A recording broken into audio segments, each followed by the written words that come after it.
Je ne suis pas venue dire votez pour moi, si je suis élu, l'usine de Belfort ne fermera pas. Je suis venue dire aux salariés d'Alstom qu'ils ont raison de se battre, ils ont raison de se mobiliser. C'est leur pression collective sur la direction d'Alstom et sur l'État qui pourra effectivement empêcher la fermeture de l'usine de Belfort. L'argent, il est là. Les profits sont réalisés.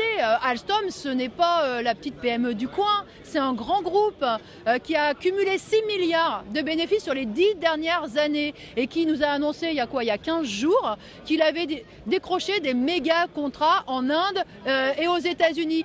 Alors je veux bien que les rames, les trains ne soient pas construits à Belfort, hein, c'est vrai, mais les profits, ils vont dans la poche des actionnaires d'Alstom. Ces profits, ils existent. Eh bien, nous disons qu'il faut prendre sur ces profits pour garantir tous les emplois à Alstom sur le site de Belfort. J'entends ici là qu'il faut absolument trouver des commandes, trouver un plan de charge pour l'usine. Mais je tiens à dire aux travailleurs que commande ou pas commande, crise ou pas crise, ils doivent préserver leurs emplois et c'est possible de le faire, rien qu'à partir de l'argent qu'il y a déjà dans ce groupe. Cet argent, c'est le fruit de leur travail. Cette usine, elle a été construite, elle tourne grâce au travail des ouvriers aujourd'hui d'Alstom. Elle a été construite par leur père, par leur grand-père. Donc il n'y a aucune raison qu'ils soient mis à la porte dès qu'il y a un petit problème de commande. Ça, c'est effectivement aux actionnaires de l'assumer.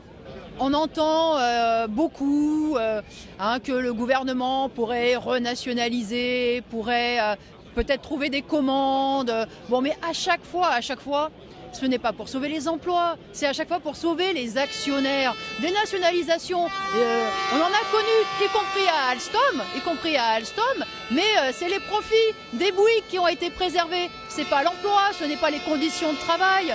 Il nous explique que c'est pas grave, ça ne sera pas des licenciements, ça sera des reclassements. Mais ça veut dire quoi aujourd'hui pour un ouvrier, pour un technicien ou un ingénieur de Belfort ? Laisser sa famille, complètement chambouler sa vie, risquer de pas pouvoir vendre sa maison, prendre le risque que sa femme, son conjoint perde son boulot, c'est ça que ça veut dire. Et pourquoi ? Pour aller travailler à 200 km, être traité comme un pion et même pas avoir la garantie d'un emploi jusqu'à la retraite. Alors concrètement, cette décision, elle signifiera effectivement des centaines de gens sur le carreau, leur vie bouleversée et c'est inacceptable. Donc oui, ils ont raison de se mobiliser et encore une fois, tout dépendra de leur mobilisation et de la pression qu'ils mettront.